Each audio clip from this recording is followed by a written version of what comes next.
Hi everyone! Gagawa tayo ngayon ng bibimmyeon.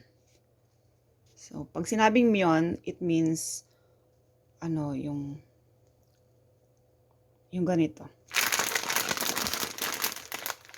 Yung noodles, ayun. Ibig sabihin ng myeon is noodles. So, what we need are, eto nga, myeon. Tapos, kimchi. So, slice natin yan mamaya. Sesame oil, sesame seeds, tsaka itong chili paste. Yan. Homemade chili paste. And then, sugar.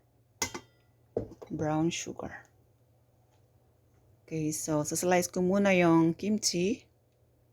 And then, let's start para pakuluan or i-boil yung noodles. So, ito na yung kimchi.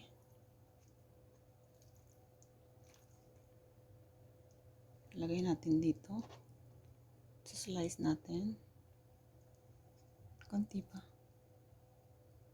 Yan. Siguro pwede na to. Kasi pag masyadong madami, maanghang siya. So, slice ko muna.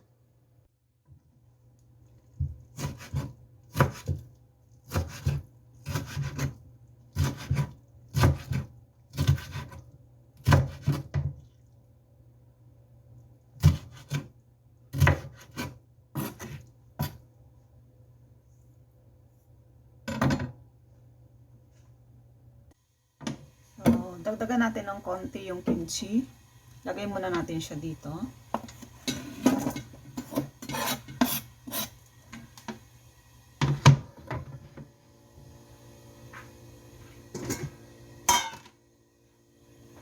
Here are more kimchis.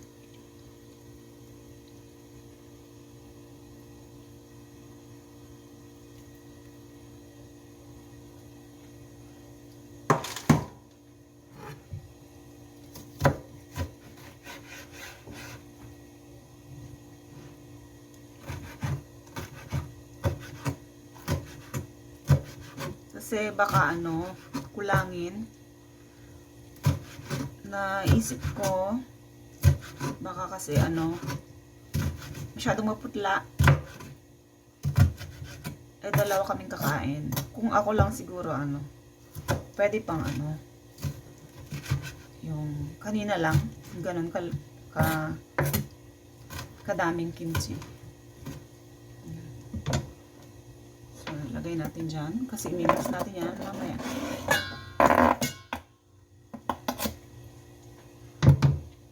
So, ito na siya guys. Ganito siya karami. Okay?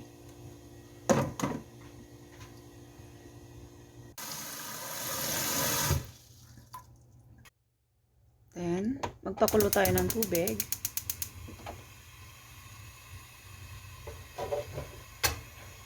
Takpan natin para mabilis siyang kumulo.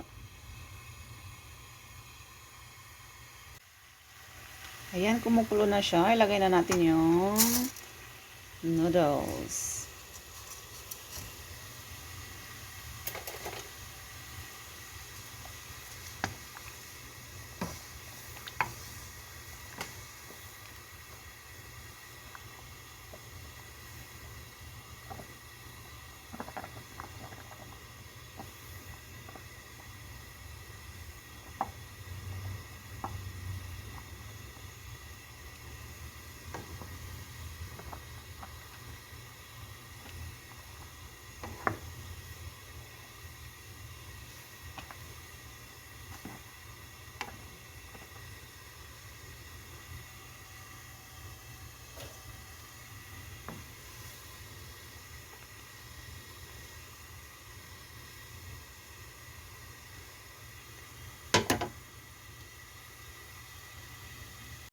So, habang kumukulo siya, para daw maging firm yung kanyang noodles, maglagay ka daw ng pakunti-kunting tubig, yung malamig.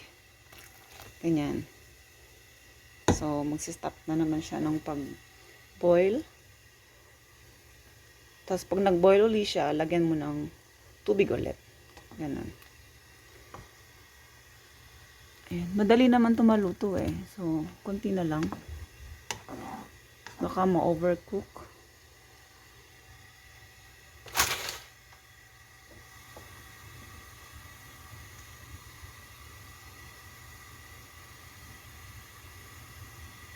More water. Pakunti-kunti lang.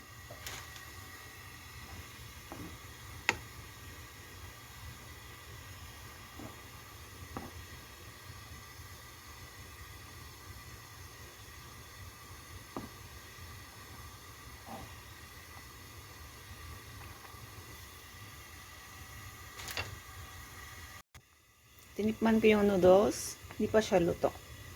Konti na lang.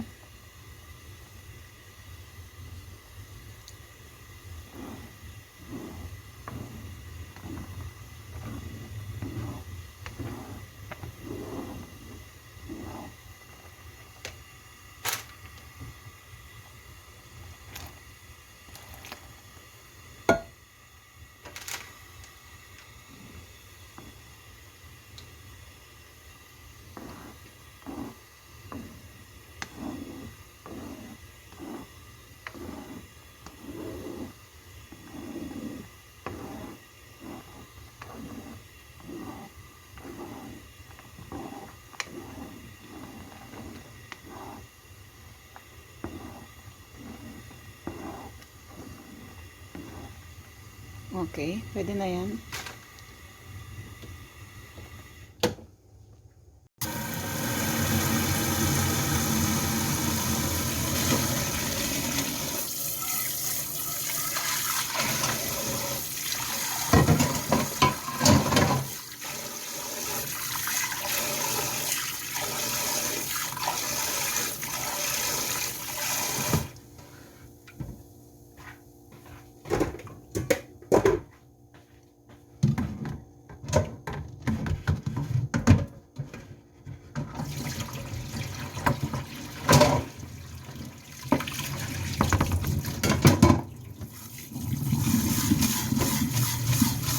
So, i-drain muna natin konti para mawala yung kanyang tubig.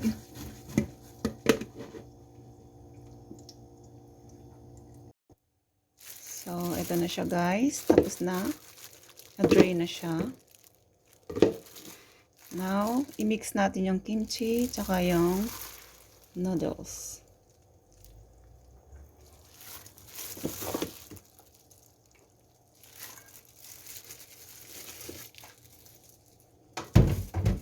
Then, lagyan natin ng chili paste. Maganda siguro. Ayan, i-mix mo na yan.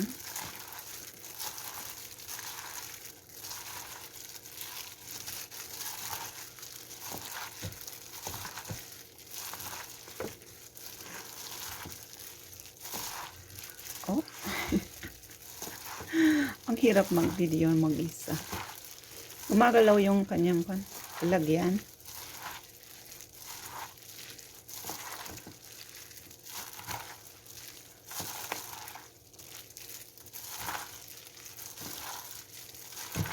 Then, lagyan natin ng sesame oil.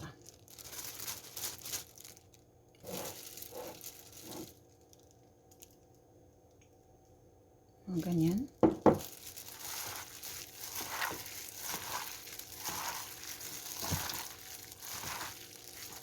Then, lagyan din natin ng sugar. Bakit kamo may sugar? Kasi pagka masyado siyang maanghang or maalat, para ma-blend yung kanyang lasa.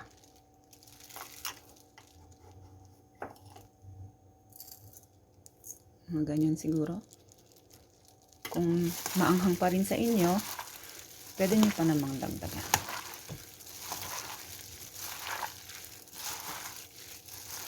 Okay. So, nilipat ko na siya guys dito sa lalagyan ng mga ulam. Ito. Then, last nating ilalagay ay yung sesame seeds.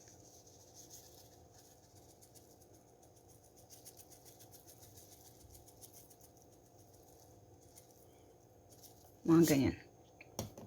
Okay.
More kimchi.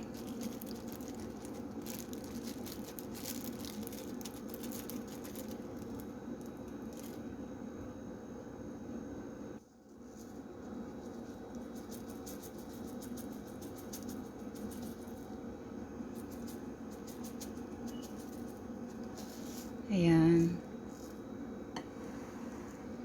Ready to serve na siya, guys. Kaming dalawa lang ni Kim ang kakain yan. Paras na kami kumain.